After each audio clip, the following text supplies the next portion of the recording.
Este programa tem o patrocínio de Nutri.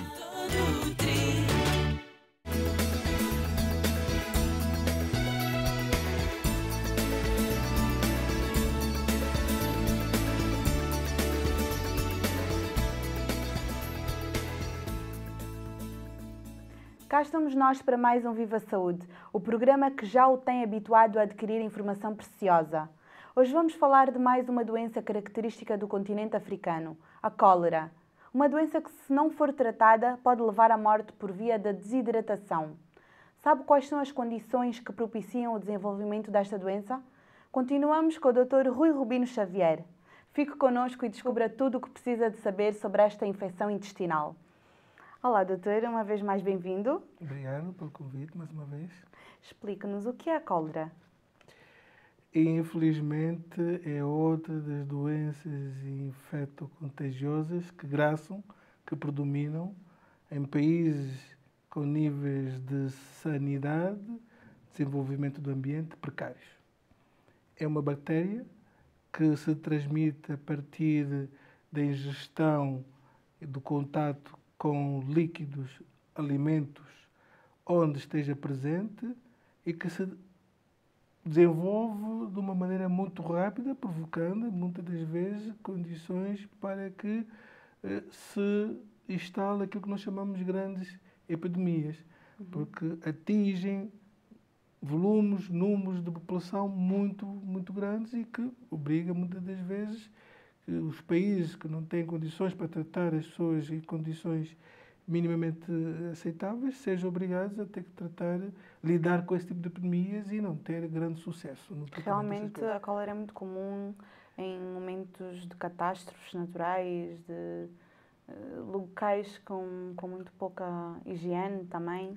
É a doença transmissível mais oportunista, digamos assim, onde há condições, instala-se rapidamente. Pois. As catástrofes levam a que se degradem, que se desorganizem os sistemas de saneamento, Exatamente. das águas,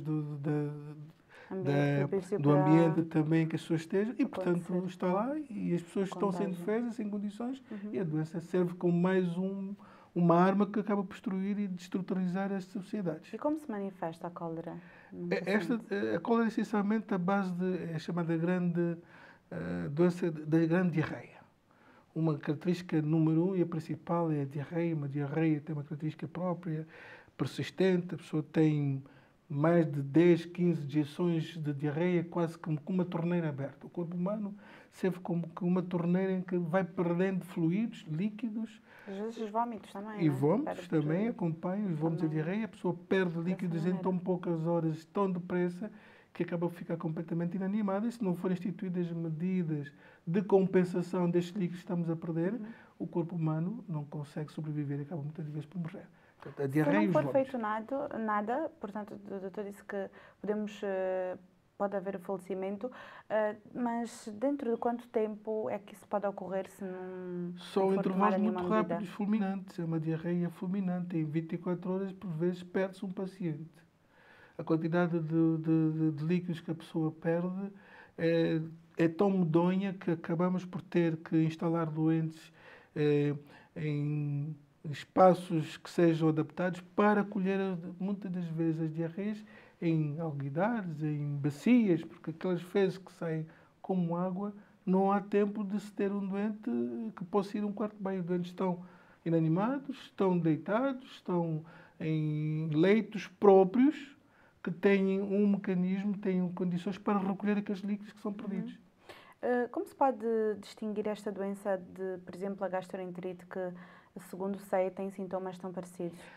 Na cólera, a diarreia é uma diarreia aquosa, tipo aquilo que chamam muitas das vezes a água de arroz. Os líquidos que se perdem é essencialmente uma água, como se fosse o arroz, água de arroz lavado. Nas desenterias, que são de várias outras etiologias, essencialmente por outras bactérias, as fezes vêm com muco. Muco é, digamos, com um ranho, tem uma cor mais escura, mais acastanhada, por vezes com presença de sangue. Portanto, o muco e o sangue diferencia uma disenteria de uma diarreia por cólera. É esta a característica principal, do ponto de vista médico. E a cólera é mais prevalente em que localidades, em que zonas do globo? Essencialmente em África, Sim.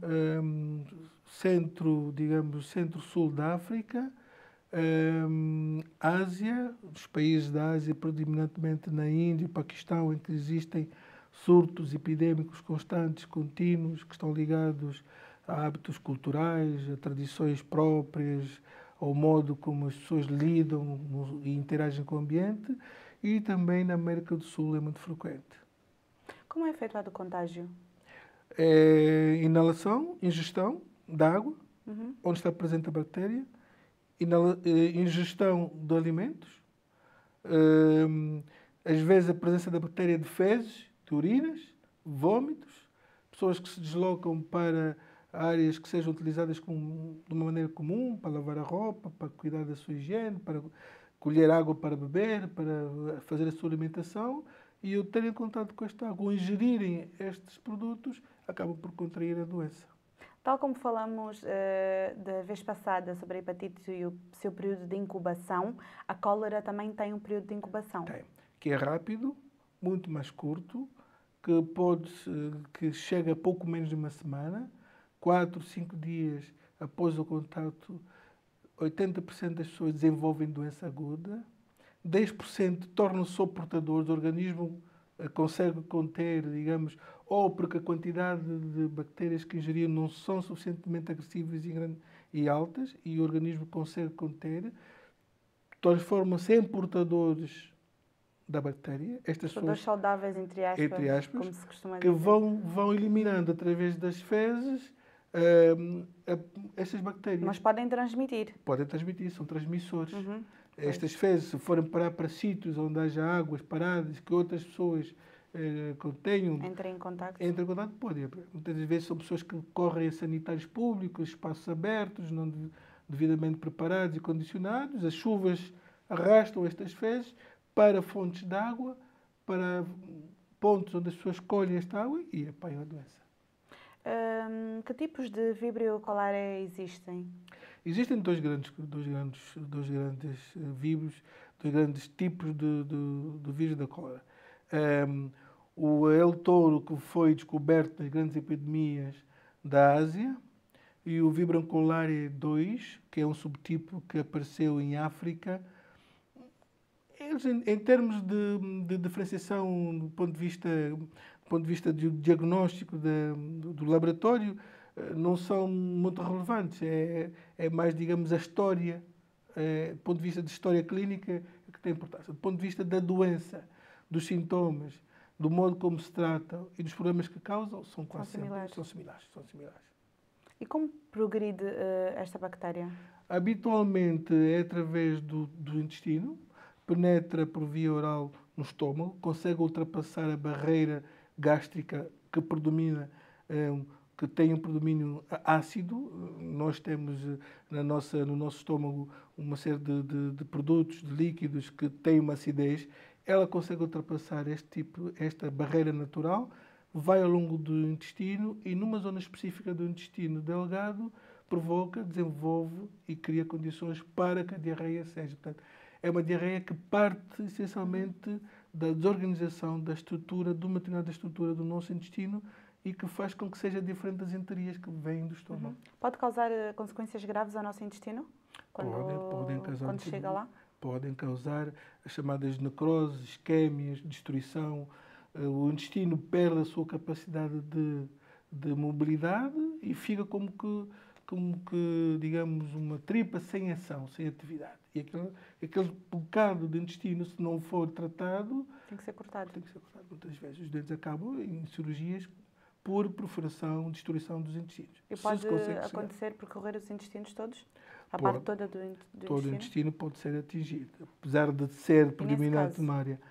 Neste caso, são as medidas rápidas de tratamento que vão ditar se este doente consegue ultrapassar esta fase aguda da doença nas primeiras 24 a 48 horas ou não. É a maneira como o doente consegue chegar ao centro e ser tratado rapidamente. Partindo do pressuposto que sim, que consegue ser tratado mesmo a bactéria tendo percorrido o intestino todo? Qual é o procedimento normal? Há doentes que a conseguem ser feito? sobreviver aos grandes surtos de cólera. Temos muitos casos, felizmente.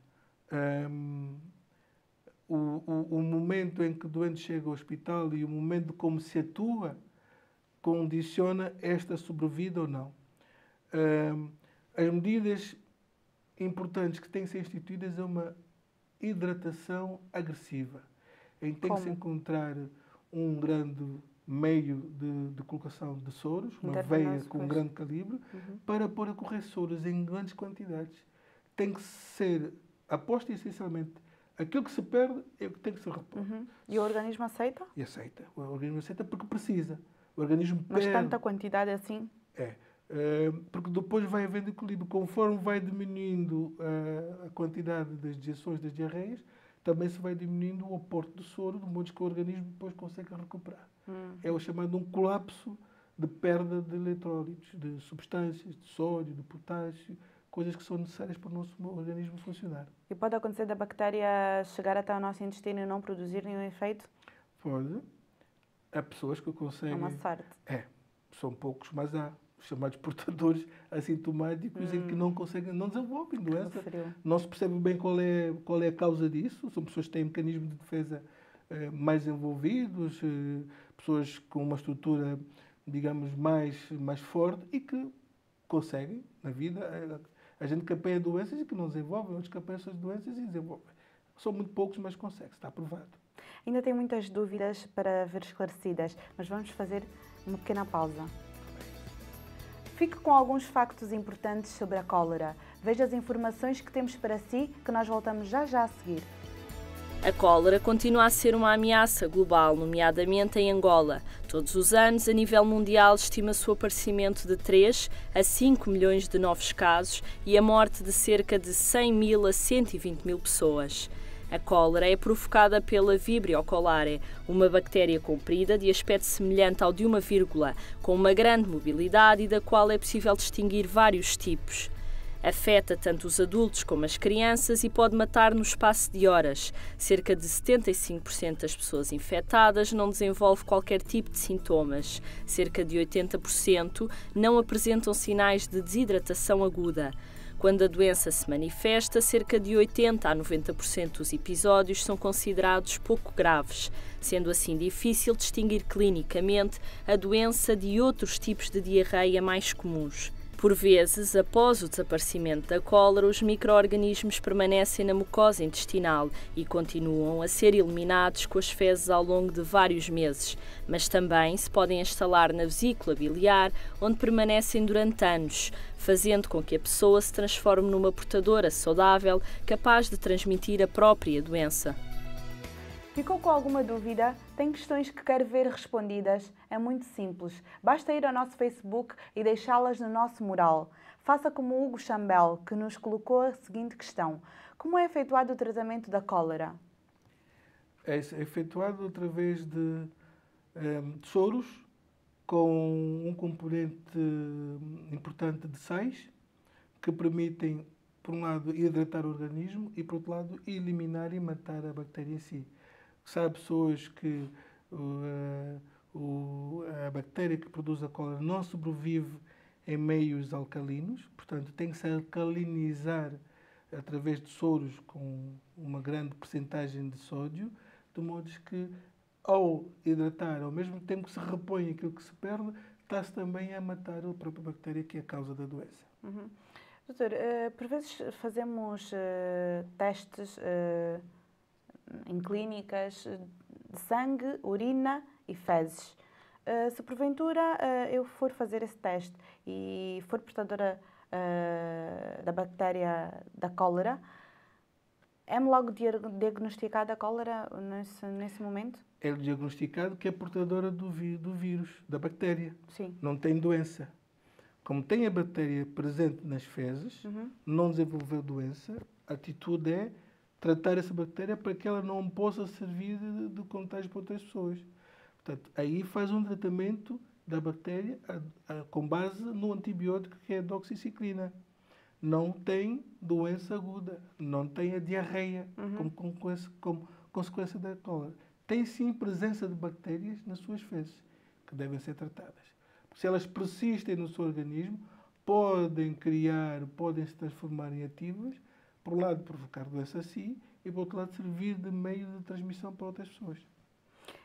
Doutora, como eu sei, é de Angola, da minha nação também, que tanto amo. Infelizmente, a cólera ainda é muito prevalente em Angola. Por que será? Tem a ver com o nosso meio, com o saneamento básico, o acesso à água potável, o tratamento dos esgotos, a higiene do meio, dos lixos, dos depósitos resultantes da degradação do consumo das coisas domésticas, têm que ser tratados, têm que ser localizados em espaços próprios. Portanto, são estes 4 fatores que determinam a presença contínua desta epidemia. E como somos um país em que temos épocas de chuvas, em que se misturam as águas, há o risco das águas de chuva penetrarem nos sistemas de drenagem e de transmissão da água potável e arrastam todos esses detritos, incluindo as bactérias da cólera e outras bactérias que possam existir, das hepatites, de outros vírus, por aí fora, e as pessoas em casa podem ingerir estas águas que não estão devidamente bem tratadas, daí a necessidade de as águas serem tratadas, mesmo quem tenha água corrente ou tem um filtro. Os filtros. Ou tem o hábito de usar uma coisa simples, Lixívia, que é uma lixívia.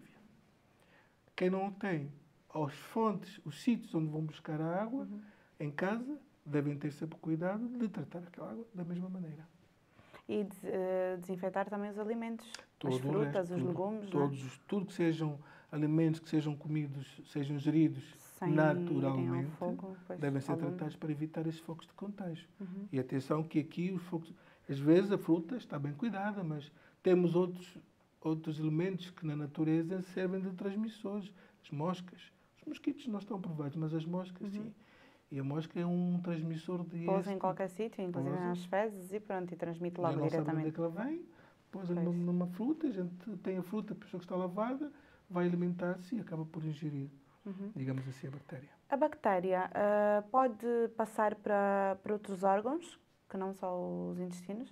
Pode. Como ela circula no sangue, apesar de se instalar predominantemente numa determinada área dos intestinos, pode entrar em circulação no sistema sanguíneo e localizar-se em outros órgãos. Pode ir para o coração, para o fígado, para o rim e provocar doenças também a nível desses órgãos. A vesícula biliar também? Da vesícula biliar também, e provocar doenças a nível desses órgãos.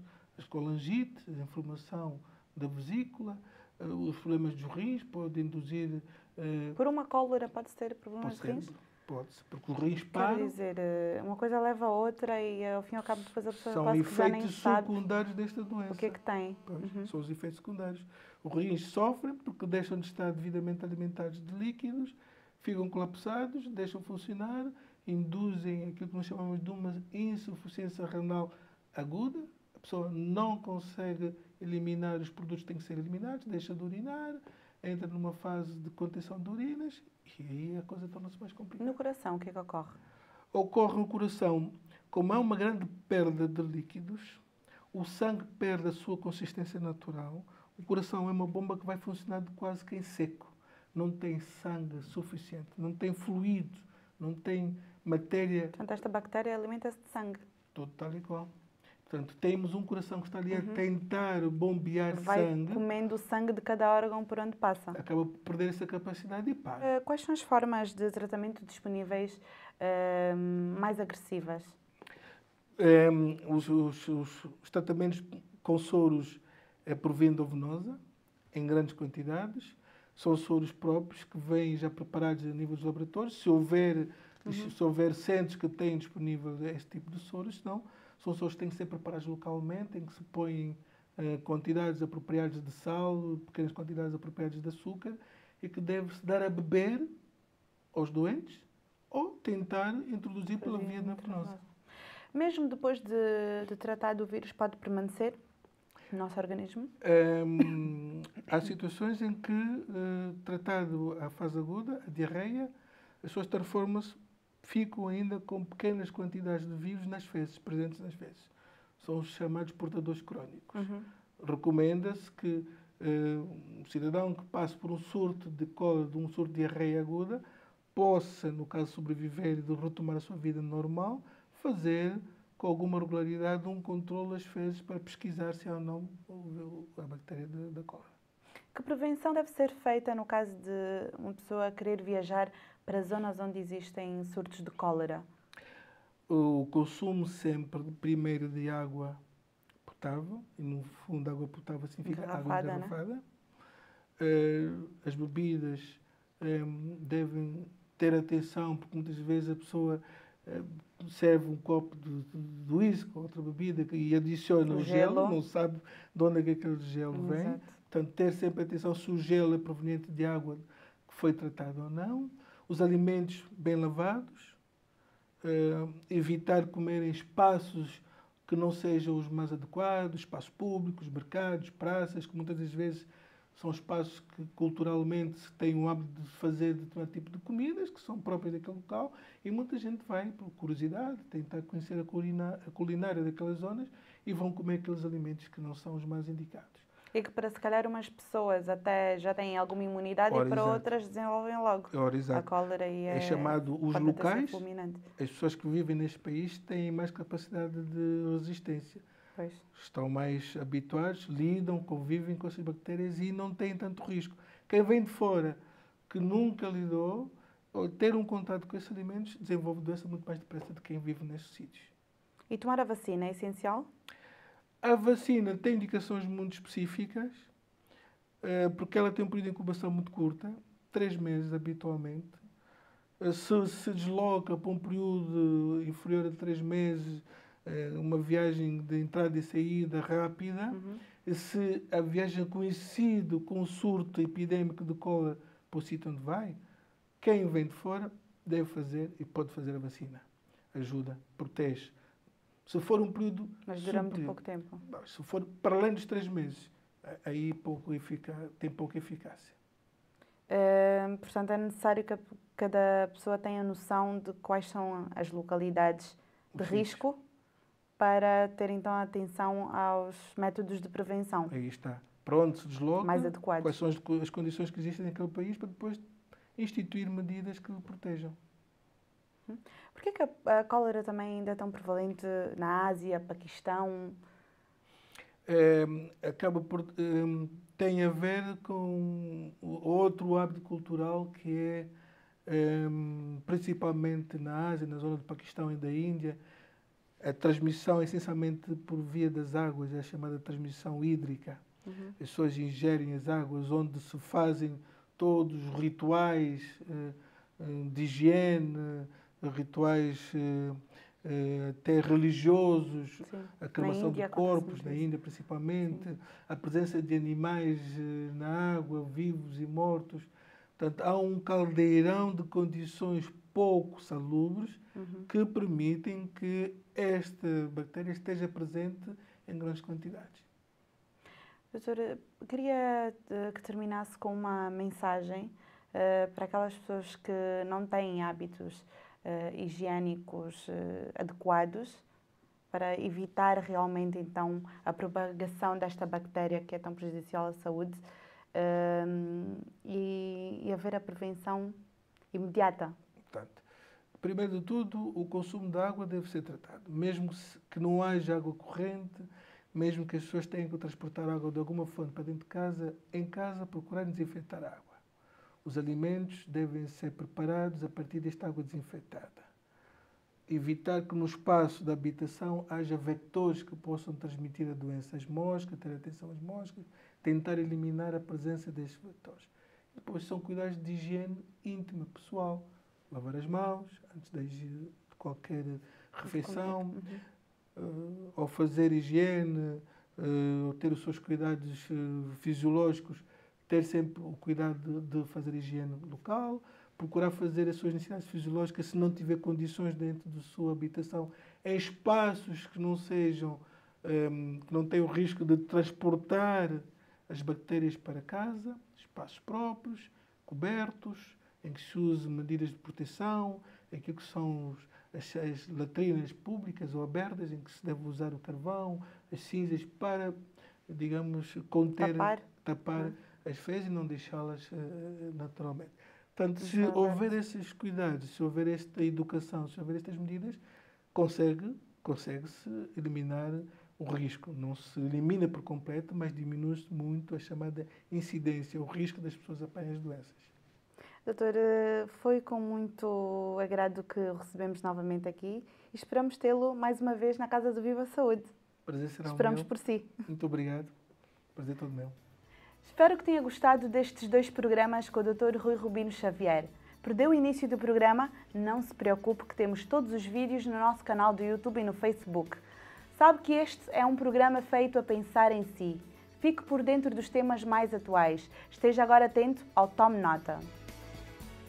A cólera é uma doença infecciosa e contagiosa provocada por uma bactéria. O contágio efetua-se por via oral através da ingestão de líquidos ou alimentos contaminados. O período de incubação é bastante curto, já que varia entre 2 horas e 5 dias. Os sintomas passam por estados de diarreia súbitos e contínuos, que conduzem à desidratação. Esta doença tem consequências no intestino e, nos casos mais graves, pode seguir a corrente sanguínea e prejudicar o funcionamento de outros órgãos, como os rins ou mesmo o coração. A prevenção passa por lavar bem os alimentos e beber apenas água engarrafada, assim como não dispensar a vacinação, apesar de ter a duração de apenas 3 meses. O tratamento passa pela hidratação do doente. Aposte na prevenção e mantenha-se atento às formas de transmissão desta doença. Aos primeiros sintomas, consulte sempre um especialista. Porque não aproveita o final do nosso programa para visitar o nosso blog? Atualize-se e conheça todas as novidades. Já sabe que pode encontrar informações úteis sobre os próximos temas que vamos abordar, sobre convidados e muito mais. Não perca o próximo programa, pois a prevenção é essencial e para isso é que cá estamos. Até lá, já sabe. Viva bem! Viva sempre com saúde. Prefira os cereais integrais e os alimentos verdes.